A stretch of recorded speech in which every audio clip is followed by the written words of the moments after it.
안녕하세요. 커피앤톡입니다. 오늘도 와주셔서 감사드리고요. 바로 사연 읽어보겠습니다. 안녕하세요. 30대 중후반의 여성입니다. 어릴 적부터 저는 형제자매가 없이 외롭게 자라서 그런지 남들보다 빠르게 결혼을 해서 아이를 많이 낳고 가정을 꾸리고자 하는 마음이 있었어요. 물론 사람 인생 마음대로 안 된다는 말이 있는 것처럼 그저 저의 소망일 뿐이었죠. 사실 요즘 시대에 빠르게 결혼해서 가정을 꾸리겠다는 사람을 찾아보기 힘들잖아요. 그러나 저는 우연히 한 동네에서 친자매처럼 자란 언니의 소개를 받아 남편을 만나게 되었고 제 꿈을 이룰 수 있었어요. 사실 그저 호기심으로 나갔던 자리였는데 저희 둘은 첫눈에 반하게 되었고 연인이 될 수 있었죠. 그 자리에서 남편은 젠틀한 모습을 보여주었고 대화도 잘 이끌어 나가더군요. 어색할 수도 있는 상황에서 분위기를 잘 이끌어 나가는 그런 모습이 정말 마음에 들었던 것 같아요. 그렇게 저희 둘은 약 1년 정도 짧은 연애를 하게 되었고 눈만 맞아도 잘 통한다는 느낌을 많이 받았죠. 그리고 무엇보다 남편도 연애할 때 일찍 결혼을 해서 가정을 북적북적하게 만들고 싶다는 이야기를 종종 했었어요. 그래서 저희 둘은 1년이라는 짧은 연애를 마치고 결혼을 하기로 결심하게 되었죠. 물론 결혼을 결심하기에는 둘 다 너무 어린 나이였어요. 어른들이 보기에는 한창 철이 없다고 생각하실 만한 나이였죠. 게다가 결혼을 결심하고 인사를 드리러 갔을 때 남편은 한의대에 가기 위해서 오수를 하고 있는 상황이었어요. 저 또한 20대 초반의 나이로 사무직 아르바이트만 하고 있었던 상황이어서 경제적으로 안정되지 않았죠. 그래서 저희 둘은 인사를 드리러 가면서도 걱정이 이만저만 아니었어요. 그래도 다행히 시어머니는 전혀 결혼 반대를 하지 않았죠. 남편도 오수를 하고 있고 한의사가 될 수 있을지 없을지도 모르는 상황에 본인이 반대를 해서 뭐 하겠냐고 알아서 하라고 했어요.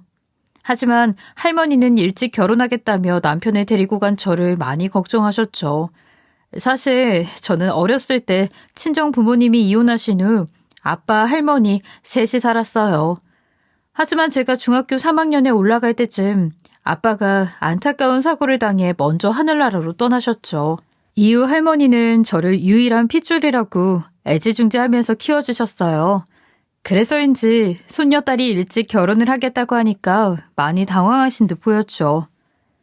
아이 은수야, 너 젊은 나이인데 벌써 결혼을 하겠다고 하면 어쩌니? 옛날에도 그 나이에는 결혼 안 시켰어. 아이 뭐가 그렇게 급해서 그 어린 나이에 결혼을 하겠다고 하는 거야. 나중에 후회하지 말고 다시 한번 잘 생각해봐. 할머니, 나 오빠 많이 사랑한단 말이야. 우리 결혼 허락해줘. 잘 사는 모습 보여줄 테니까 너무 걱정하지 말고. 정은 오빠 정말 착한 사람이야. 할머님, 제가 결혼하면 은수 잘 챙기고 많이 사랑해 주겠습니다. 저희 믿고 허락해 주시면 안 될까요? 저희 두 사람은 결혼해야겠다는 마음이 확고했어요. 그래서인지 할머니께서도 걱정은 하셨지만 결국 저희 둘의 결혼을 허락해 주셨죠. 사실 저도 남편을 사랑하는 마음 하나로 결혼 허락을 받기는 했지만 아무래도 둘 다 직업적으로나 경제적으로나 안정된 게 없어서 걱정이 되기는 했어요. 오빠, 우리가 양가 허락을 받기는 했지만 경제적으로나 직업적으로나 안정된 게 하나도 없는데 이렇게 급하게 결혼을 해도 될까?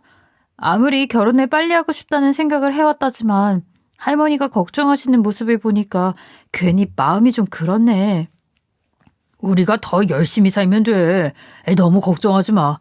원래 결혼은 작게 시작해서 조금씩 늘려나가는 거랬어. 그리고 내가 한의사 되면 경제적으로 금방 안정될 테니까 우리 앞으로 행복할 일만 생각하자.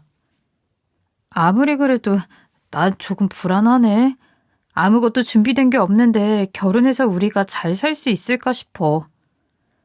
은수야, 내가 오수에는 꼭 성공해서 한의대에 들어갈게.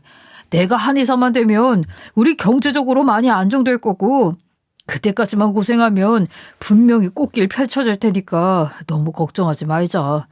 만약 내가 이번에 한의대에 들어가지 못한다면 결혼 포기할게. 진짜지?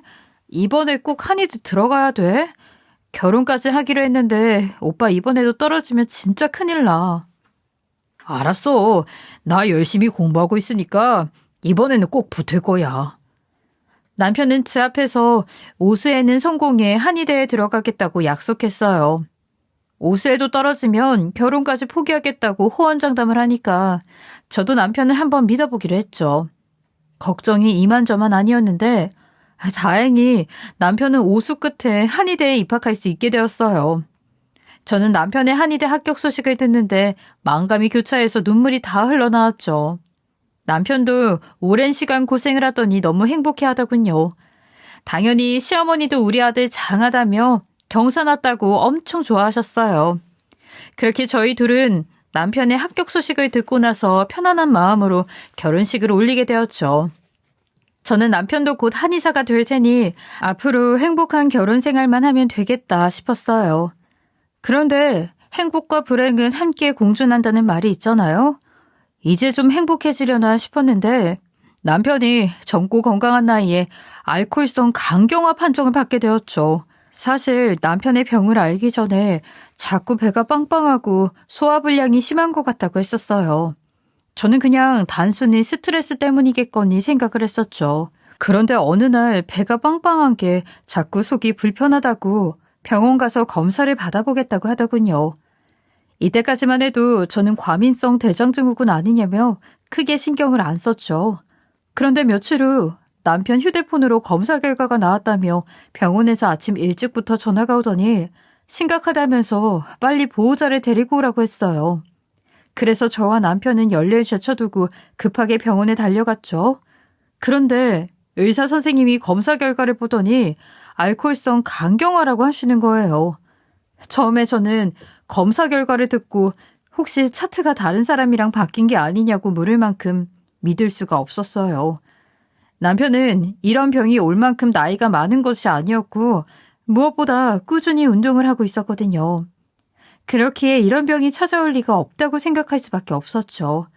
게다가 알코올성 간경화라니요. 젊은 나이에 술을 마시면 뭐 얼마나 마신다고 이런 병이 찾아오겠어요. 그래서 처음에는 믿지 못하고 다시 검사를 해보자고 의사 선생님에게 매달렸었죠. 그러나 진료실을 나오면서 남편에게 이야기를 들어보니 그런 병이 찾아올 만도 하다는 생각이 들더군요. 남편은 결혼 전 오수를 하게 되면서 스트레스를 많이 받았고 공부가 끝나면 잠을 자기 위해 매일같이 한 병의 술을 마셨다고 했어요. 특히 삼수를 할 때부터는 시댁에서 나와 고시원에 살고 있었고 돈이 없는 가난한 생활이 이어지다 보니 안주도 없이 술만 들이키는 일이 많았다고 했죠.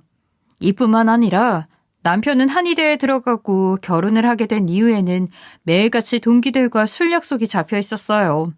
그리고 한 번 나가면 만취를 해서 들어오는 날이 많았죠. 사실 진료실 안에서는 결혼 후에 마셔댄 술만 생각하고 이런 병이 올 리가 없다고 했었는데 막상 결혼 전 이야기를 들어보니 병이 안 찾아오는 게 이상할 정도라는 생각이 들더군요. 그렇게 몸을 혹사시켰는데 이런 병이 안 찾아오고 백이겠어요? 의사 선생님은 알코올성 간경화가 찾아오게 되었고 간이 이미 망가질 대로 다 망가져서 아무래도 간 이식이 필요할 것 같다고 했어요. 간 이식센터에 바로 등재를 해놓겠지만 가족들에게 받는 게 가장 빠르고 좋은 방법일 테니 다른 가족들에게도 알리고 간 이식 적합 검사를 한번 받아보라고 하셨죠.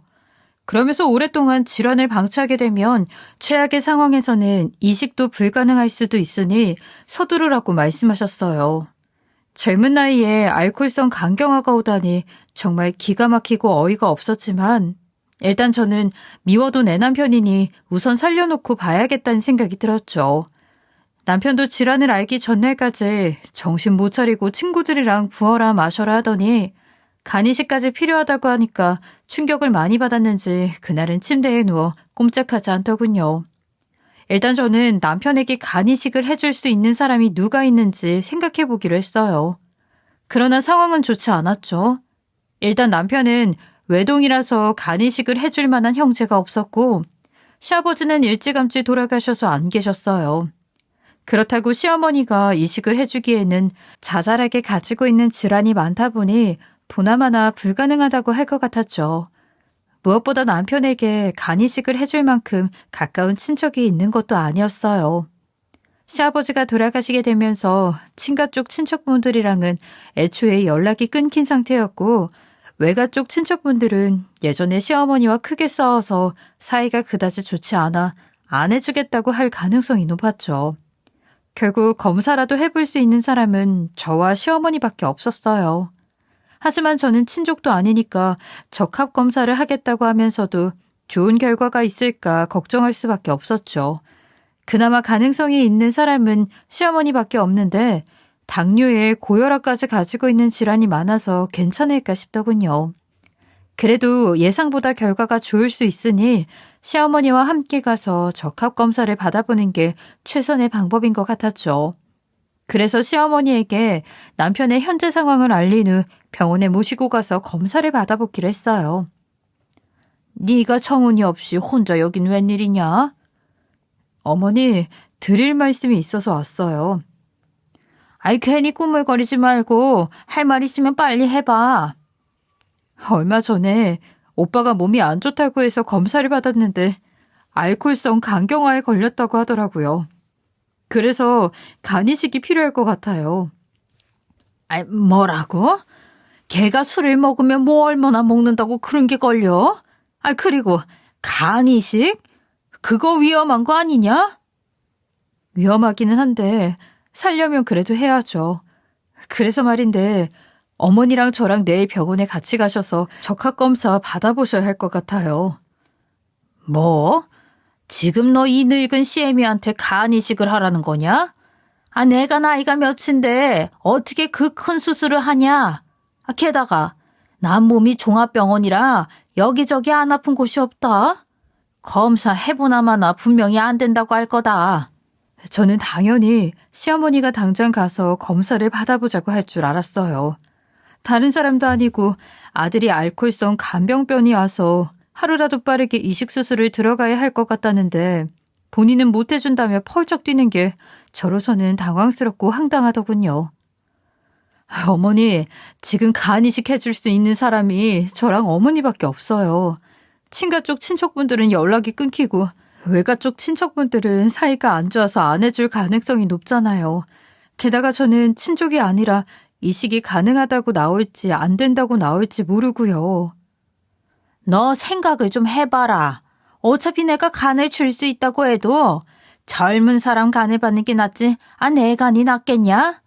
늙은 간 받느니 피가 안 섞였어도 아내가 주는 게 100번 1000번 낫다. 네가 검사 받아보고 줘라. 지금 하루가 급한 상황인데 어머니 이러고 있을 시간 없어요. 시기 놓치면 이식도 불가능하다고 하는데 저랑 같이 가셔서 검사라도 받아봐요. 아들이 이식을 안 하면 죽을지도 모른다는데 남일처럼 말씀하시는 게 정말 답답한 상황이었죠. 그래도 저는 일단 설득을 해보려고 했어요. 의사 선생님 말씀에 가족이 해주는 게 가장 좋다고 했다면서 결정은 나중에 하더라도 우선 같이 가서 검사라도 받아보자고 했죠. 그러나 시어머니는 아들이 아파서 죽을지도 모른다는데 꿈쩍도 하지 않더군요. 아니, 나는 절대 내 몸에 칼 못 댄다. 아들 결혼까지 시켜놓고 내가 그걸 왜 해? 어머니, 아들이 아프다는데 검사라도 한번 받아보실 수는 있잖아요. 네가 무슨 말을 해도 나는 멀쩡한 간 떼어줄 생각 없다. 이제는 네 남편이니까 검사는 너 혼자 받고 맞는다고 하면 네가 간 떼어줘라. 시어머니는 끝까지 간이식 적합검사를 받지 않겠다며 버텼고 어쩔 수 없이 저는 혼자 가서 간이식 적합검사를 받을 수밖에 없었죠. 혹시나 맞지 않을까 봐 걱정이 이만저만이 아니었어요. 시어머니도 싫다고 방방 뛰는 마당에 제 간이 적합하다고 나오지 않으면 간 이식센터에 기증자가 나타날 때까지 기다려야 했기에 긴장도 많이 되고 초조했죠. 그래도 다행히 저는 의사 선생님으로부터 남편에게 간 이식을 할 수 있다는 이야기를 듣게 되었어요. 그렇게 저는 빠른 시일 내에 수술을 하기로 결정이 되었죠. 사실 검사 받을 때까지만 해도 할머니에게 이 일을 말씀을 드려야 하나 말아야 하나 고민을 했었어요. 아무래도 나이가 있으시니까 충격을 받아서 쓰러지면 그게 더 큰일이라고 생각했거든요. 하지만 사람 일 어떻게 될지 모르니 저는 찾아가서 조심스럽게 말씀을 드리기로 했죠. 우리 손녀가 여기까지 웬일이야? 지금 회사에 있어야 할 시간 아니야? 할머니 보고 싶기도 하고 할 말이 있고 해서 왔어. 아니, 무슨 할 말이 있어서 이 시간에 여기까지 온 거야? 혹시 뭐 좋은 소식이라도 생겼어? 할머니는 제가 결혼을 했으니 임신 소식이라도 전하려 왔다고 생각한 것인지 활짝 웃으면서 기대하는 듯 보였어요. 그 모습을 보는데 남편에게 간이식을 해줘야 한다는 이야기를 하려니 입이 잘 떼어지지 않았죠. 그게 할머니, 오빠가 알코올성 간경화가 와서 아무래도 간이식을 받아야 될 것 같아. 아니, 뭐라고? 알코올성 간경화라니. 한창 젊은 나이에 그런 게 왜 걸려? 평소에 술을 얼마나 마셔댔으면 간경화가 와. 그래서 말인데 내가 오빠한테 간이식을 해줘야 할 것 같아. 오늘 적합검사 받았는데 다행히 내가 떼어줄 수 있대. 할머니 나중에 알고 걱정할까 봐 미리 알려주려고 왔어. 아, 이건 또 무슨 소리야? 네가 그걸 왜 해줘? 꽃다운 나이에 네 몸에 칼이 되면 어떡해? 할머니 절대 허락 못한다. 다른 건 몰라도 몸에 있는 거 떼어주는 건 절대 허락 못해. 너 빨리 병원 가서 수술 안 하겠다고 해. 할머니 쓰러지는 걸 보고 싶지 않으면 빨리 그렇게 해. 할머니는 저의 말에 절대 안 된다면서 남편에게 전화까지 하셨어요. 해준 게 뭐가 있는데 귀한 손녀 간까지 떼어가냐면서 난리를 치셨죠. 남편은 할머니의 말에 죄송하다고 본인이 저에게 큰 죄를 짓는 것 같다고 하면서 흐느끼더군요. 할머니는 남편과의 통화를 마치고 난 후 허락을 할 수도 안 된다고 할 수도 없다면서 눈물을 흘리셨죠. 그래도 저는 끝까지 반대하는 할머니를 설득하고자 했어요. 할머니, 집안에 나 말고 오빠한테 간 떼어줄 수 있는 사람이 없어. 할머니 말대로 우리 둘 다 한창 나이인데 오빠는 간 못 받아서 세상 떠나고 나는 과부가 될 수는 없잖아. 내가 줄 수 없는 거면 몰라도 떼어줄 수 있다는데 남편부터 살리고 봐야 하지 않겠어? 할머니가 반대해서 간 안 주고 큰일 생기면 나 죄책감 때문에 더 힘들 것 같아. 허락해줘, 응? 할머니는 결혼한 지 얼마나 됐다고 이런 일이 생기냐면서 울부짖으며 가슴을 치다가 결국 간이식 수술을 허락해 주셨어요. 할머니가 집에 있는 아빠 영정사진을 붙들고 이름을 부르면서 이 일을 어떻게 하면 좋겠냐고 우는데 손녀로서 효도는 못할 망정 죄를 짓는 것 같아서 너무 죄송했죠. 저는 할머니를 겨우 달래드리고 무거운 마음을 안고 집으로 가게 되었어요. 그런데 집에 들어가 보니 시어머니가 남편을 통해서 소식을 들었는지 와서 저녁 준비를 하고 계셨죠. 그리고 집에 들어간 저를 발견한 후 다가오더니 손을 꼭 붙잡고 큰 결심을 해주어서 고맙다고 눈물을 글썽였어요.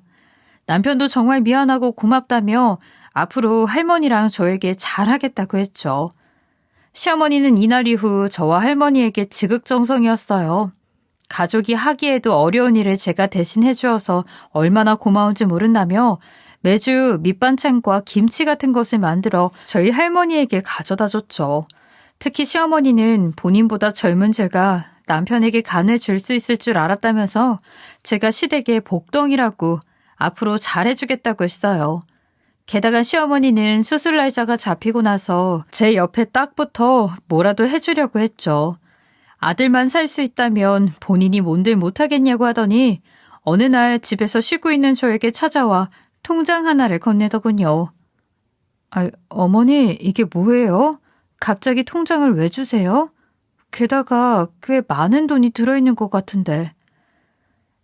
너희들 이식 수술하려면 돈도 많이 필요할 테고, 무엇보다 너도 이제 일 못 나가잖아. 그래서 필요할 때 쓰라고 내가 가져왔다. 아니에요, 어머니. 제가 이 돈을 어떻게 받아요? 마음만 받을게요. 나는 이제 다 늙어서 돈 쓸 곳 없다. 그러니까 네가 가지고 있다가 필요한 곳에 써. 저는 다시 시어머니에게 통장을 돌려주려고 했죠. 하지만 시어머니는 끝까지 돌려받지 않겠다고 하면서 정 쓸 곳이 없으면 기부를 하든지 버리든지 알아서 하라고 하더군요. 결국 저는 시어머니의 성화에 통장을 받을 수밖에 없었죠. 그리고 시어머니는 수술 전까지 매일 제 집에 찾아와 옆에 붙어서 밥도 해주고 간 이식 전에 준비해야 할 것들을 모두 챙겨주셨어요. 덕분에 저는 불편함 없이 간 이식 준비를 할 수 있었고 무사히 남편에게 이식 수술을 해줄 수 있었어요. 혹시라도 잘못될까봐 걱정이 이만저만 아니었는데 저희들 모두 문제없이 수술을 잘 마치고 회복을 할 수 있었어요. 그런데 수술을 하고 회복까지 마치니까 뭐든지 다 해줄 것처럼 행동하던 시어머니는 갑자기 태도가 싹 바뀌더군요. 당시 저는 결혼 전부터 오랫동안 일을 하던 사무직 아르바이트를 관두고 나온 상황이었어요. 아무래도 간 이식을 해주고 나면 한동안 병원에 있어야 하고 경과를 지켜보면서 완전히 회복이 될 때까지 무리를 할 수 없었거든요. 그래서 저는 수술 전 사장님에게 사정을 말씀드리고 휴직 처리를 부탁드리려고 했어요. 하지만 사장님은 이식 수술을 하는 것을 굉장히 못마땅해 하셨어요. 아무리 아르바이트라 해도 그렇지 거의 한 달 이상 회사에 출근을 못하는데 누가 이해를 해줄 수 있겠냐면서 어린 나이에 결혼을 한 것도 본인 마음에 들지 않았지만 이해를 해줬는데 정말 해도 너무한다고 하셨죠. 그러면서 사직서를 낼지 아니면 이식 수술 없던 것으로 하고 회사에 계속 나올지 선택을 하라고 하셨어요. 결국 저는 사장님이 이해를 해주지 않으니 일단 사람부터 사는 게 우선이라며 사직서를 제출하고 나올 수밖에 없었죠. 사실 사무직으로 일하던 그곳이 가족 같은 분위기이기도 하고 아르바이트생도 직원처럼 대우를 해주던 곳이라 만족도가 굉장히 높았어요. 게다가 아르바이트생도 열심히 일하면 정직원으로 채용이 되기도 하는 곳이었죠. 그래서 저는 최대한 버티면서 정직원이 되기를 기다렸는데 이런 식으로 사직서를 제출하고 나오니 회사에 피해를 끼친 것 같아 죄송하기도 하고 아쉬운 마음이 들기도 하더군요. 그래도 남편의 회복만 바라면서 큰 마음 먹고 사직서를 제출하고 나와 간이식을 해줬는데 시어머니의 태도가 180도 돌변하니 당황스러웠죠. 한 번은 시아버지 제사가 있어 시댁에 음식 준비를 하려고 찾아간 적이 있었어요. 그런데 시어머니가 뜬금없이 제 월급을 걸고 넘어지더군요. 사실 저는 수술 후 건강 회복이 되었을 때 새로 일할 수 있는 사무직 아르바이트를 찾으면서 식당 아르바이트를 했었어요. 그때 월급이 약 120만 원 정도 되었는데 사무직으로 있을 때보다 한참 적은 액수니까 그게 시어머니 마음에 안 들었던 것 같았죠.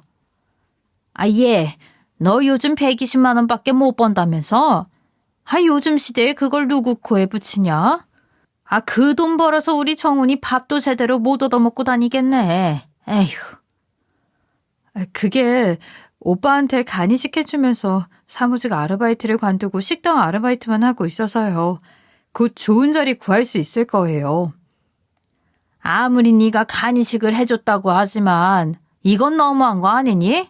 내 아들 한의대 들어가서 곧 한의사 될 텐데 이 스펙이면 검사 변호사도 만날 수 있어.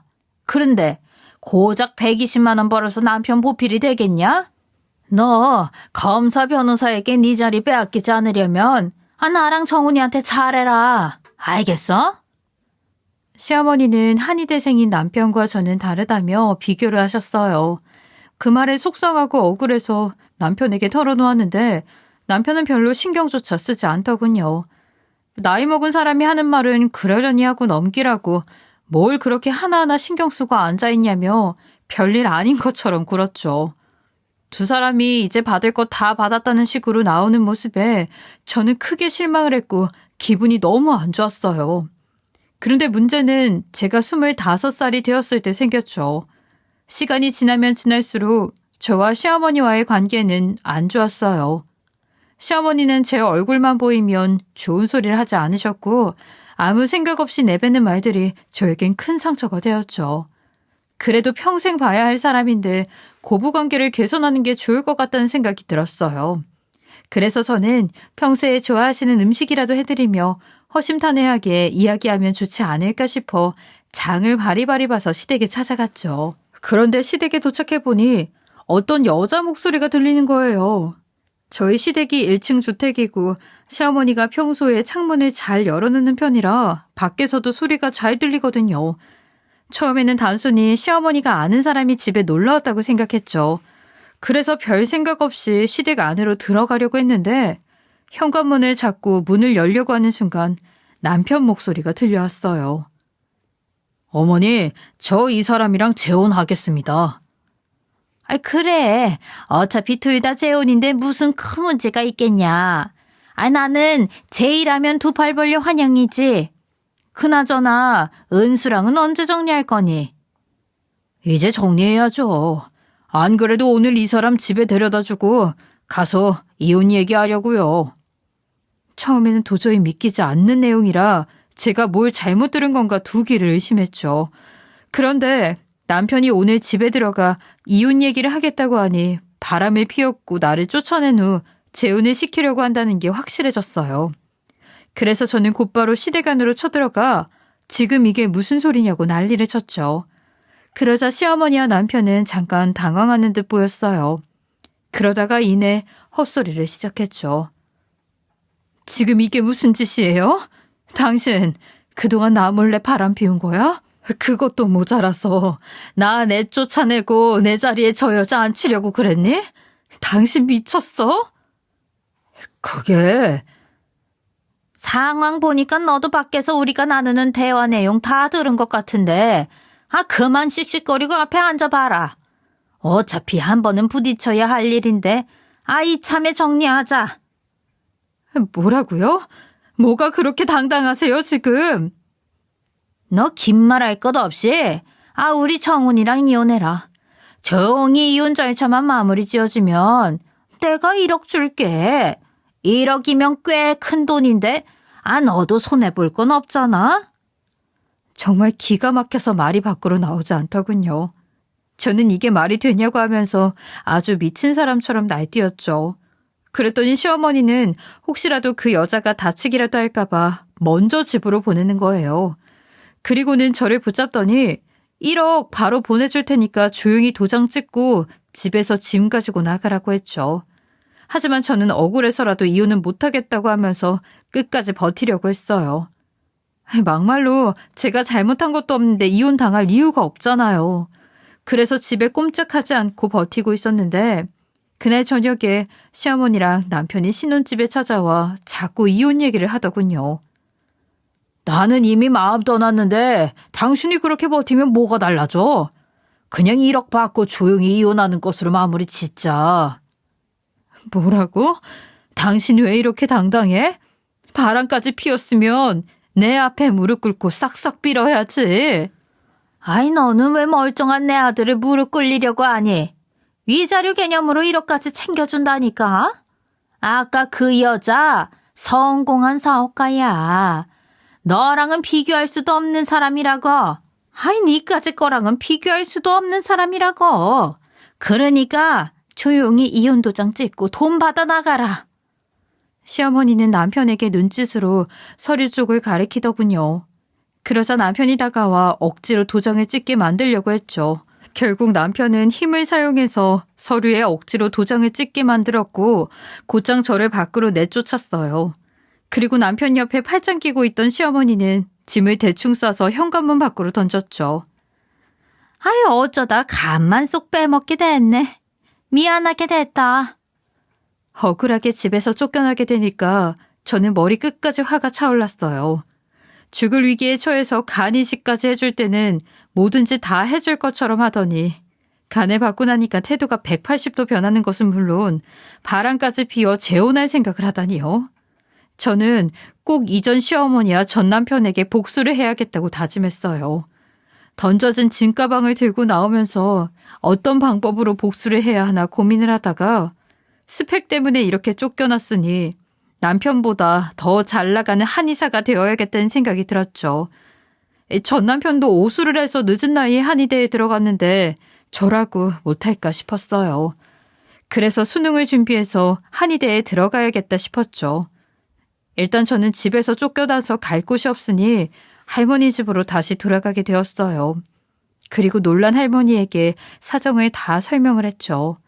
당연히 할머니는 무슨 이런 일이 있을 수 있냐고 당장 쫓아가서 머리채라도 잡고 와야겠다고 했어요. 하지만 저는 할머니에게 다른 방법으로 꼭 복수를 할 테니 그러지 말라고 말렸죠. 그렇게 저는 할머니 집에 얹혀 살면서 독서실 총무랑 저녁 아르바이트를 하며 악착같이 공부를 하게 되었어요. 물론 원래 계획은 1억을 이용해 공부를 하는 것이었죠. 하지만 집을 나온 이후 전 시어머니와 전 남편에게 1억 언제 보내줄 거냐고 몇 번이고 전화를 했었는데 두 사람은 통화 내용을 교묘하게 편집을 해서 협박을 하더군요. 게다가 제가 돈 달라고 협박을 했다며 고소까지 걸어왔어요. 정말 기가 막혔죠. 일단 저는 고소도 해결하고 돈도 꼭 받아내야겠다 싶어서 집 앞에 있는 변호사 사무실에 찾아가 상담을 받아보았어요. 그러나 변호사님 말씀이 1억을 주겠다는 각서나 녹음본이 없고 상대방 측에서 고소를 해온 상태인데 현실적으로 돈을 받을 수 있겠냐면서 그냥 포기하고 합의를 하는 게 최선이라고 하셨죠. 결국 저는 전 남편이 걸어온 고소 취하를 하는 조건으로 1억을 포기할 수밖에 없었어요. 그리고 전 남편과 전 시어머니에게 복수를 해야겠다는 일념 하나로 죽을 만큼 노력해서 3년 만에 지방에 있는 한의대에 입학할 수 있었죠. 한의대에 들어가서도 저는 정말 힘든 시간을 보내야 했지만 한의사가 되어 복수를 해야겠다는 목표 때문에 앞만 보고 달려가게 되더군요. 그렇게 한의대에 입학한 후 몇 년이라는 시간이 지나게 되었고 저는 시험을 통과해 정식적으로 한의사가 될 수 있었어요. 그리고 같은 학교를 나온 선배가 일하고 있는 한방병원에 추천인으로 들어가 몇 년간 페이닥터로 일을 했었죠. 그러던 중 저는 한의사 모임을 가게 되었다가 결혼을 전제로 마음이 맞는 한의사 남자를 만나게 되었어요. 성격도 잘 맞았고 저의 사정을 다 이해해줄 만큼 순하고 착한 사람이라 자연스럽게 마음이 생겼죠. 그렇게 저와 그 남자는 2년 정도 각자의 병원에서 페이닥터로 일을 하며 연애를 하다가 결혼을 약속한 후 함께 양방 한의원을 크게 차리게 되었어요. 아무래도 둘 다 페이닥터로만 일을 했었기에 직접 병원을 운영하는 것은 처음이라 양방병원을 차리면서도 걱정이 이만저만 아니었죠. 그래도 다행히 위치도 좋았고 저희 둘이 원장으로 마음을 잘 맞춰 운영하다 보니 개업한 양방한의원은 점점 승승장구했어요. 게다가 환자들의 치료 만족도가 높아서 그런지 항상 대기 환자들이 넘쳐났죠. 덕분에 한의사 페이닥터들도 추가로 채용을 해야 해서 구인 사이트에 등록을 해놓았어요. 그런데 어느 날 면접 볼 사람이 도착했다는 간호사님의 이야기를 듣고 상담실로 들어가게 되었는데 그 자리에 전 남편이 앉아있더군요. 당연히 전 남편도 제가 운영하는 병원일 거라고는 예상도 못했을 테니 많이 놀란 듯 보였죠.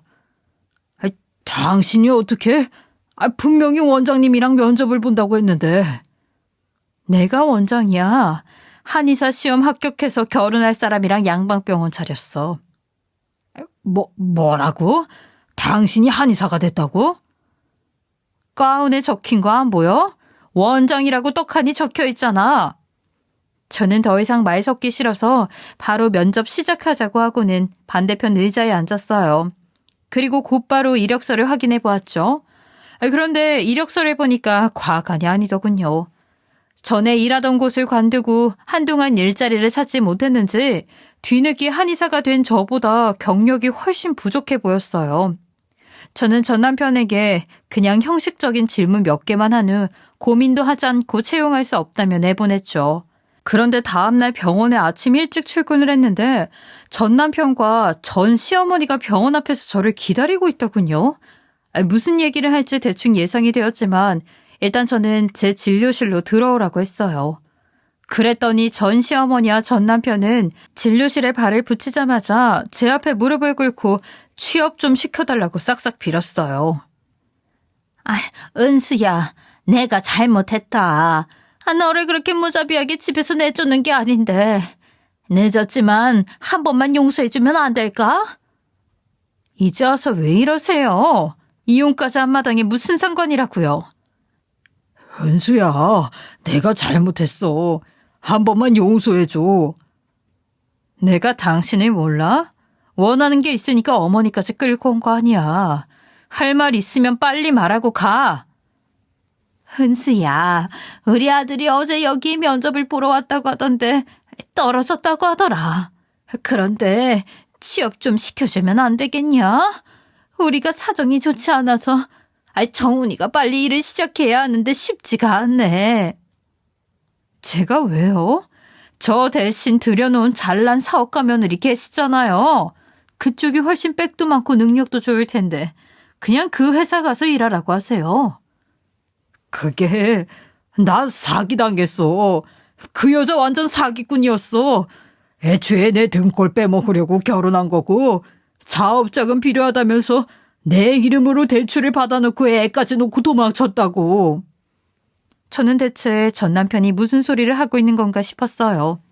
그래서 자세히 들어보았더니 사업가라고 두 팔 벌려 환영했던 그 여자는 전 남편이 한의사라고 하니까 등골을 빼먹기 위해 접근했던 사기꾼이었다고 하더군요.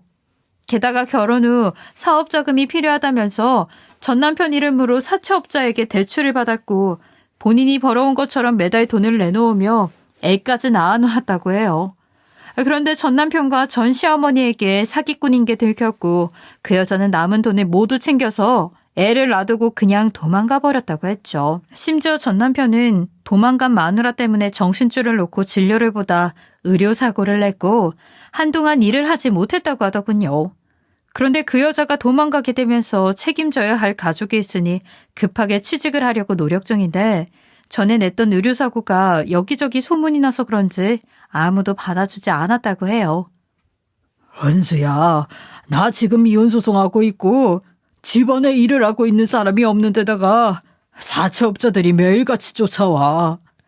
게다가 딸까지 있어서 하루라도 빨리 대출금을 갚아야 하고 생활비가 필요해서 돈을 벌어야 하는데 막막하고 억울해.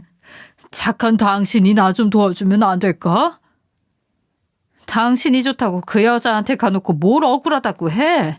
너는 고작 돈 몇 푼뿐이지만 나는 너 같은 놈한테 가안까지 빼앗기고 돈 한 푼 없이 쫓겨났어.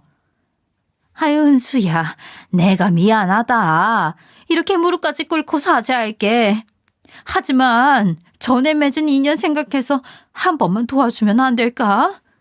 정훈이 사채업자들에게 한 달 내에 취직을 해서 갖겠다고 설득해 놓은 상태인데 그 날짜가 다가오고 있다.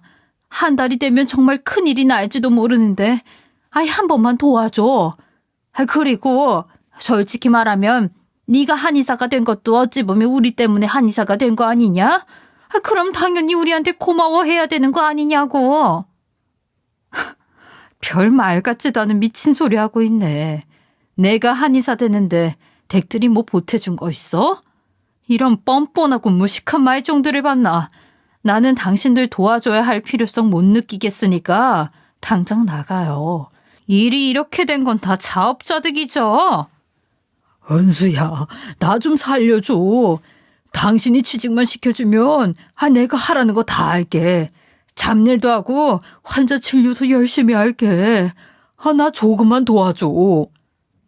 당신 나한테 가안까지 받아놓고 내 자리에 다른 여자 앉혔으면서 무슨 염치로 나한테 와서 도와달라고 해? 나 같으면 양심 찔려서 여기 발도 못 붙이겠다. 게다가 의료사고까지 냈다면서. 의료사고 꼬리표 달고 있는 이상 어차피 받아주는 곳은 없을 테니 그냥 다른 일 찾아봐. 저는 이 말을 끝으로 전 시어머니와 전 남편에게 다시는 찾아오지 말라고 하면서 병원 밖으로 쫓아냈죠. 그리고 몇 달 뒤 전 남편을 소개해준 친한 언니를 통해 들었는데 전 남편은 결국 사채를 갚지 못해서 여기저기 도망을 다니고 있다고 해요. 당연히 의료사고 소문 때문에 페이닥터로도 취직하지 못한 듯 보였죠. 그리고 전 시어머니는 생활비를 벌기 위해 가정부 일을 하면서 손녀까지 도맡아 키우고 있다고 하더군요. 역시 사람은 죄를 지으면 그대로 돌려받게 되는 것 같네요. 두 사람이 이번 기회에 저한테 한 짓들을 모두 되돌아보며 뉘우치는 시간을 가졌으면 좋겠어요. 두 사람과 반대로 저는 한 달 전에 약혼자와 재혼을 했고 지금 아주 행복한 신혼생활을 즐기고 있어요. 그리고 둘 다 나이가 있으니 지체할 것 없이 바로 아이를 가질 준비를 하고 있네요. 한 번에 결혼 실패를 해서 그런지 혹시나 또 실패할까 봐 많이 망설였는데 시부모님도 그렇고 남편도 저를 아껴주고 사랑해 주어서 앞으로 평생 행복하게 결혼 생활을 할 수 있을 것 같습니다. 예전에 할머니가 누구나 아픔 뒤에는 행복이 찾아온다는 말씀을 해주셨는데 이제 생각해보니 그 말이 정말 맞는 것 같네요. 애청자님들께서도 아무리 힘든 일이 있다 해도 아픔 뒤에는 행복이 있다는 말 잊지 마시고 항상 즐겁게 축복 같은 인생을 즐기셨으면 좋겠습니다. 저의 긴 글 들어주셔서 감사합니다. 지금까지 커피앤톡이었습니다. 오늘도 끝까지 함께 해주셔서 감사하고요. 다음 영상으로 또 찾아뵙겠습니다.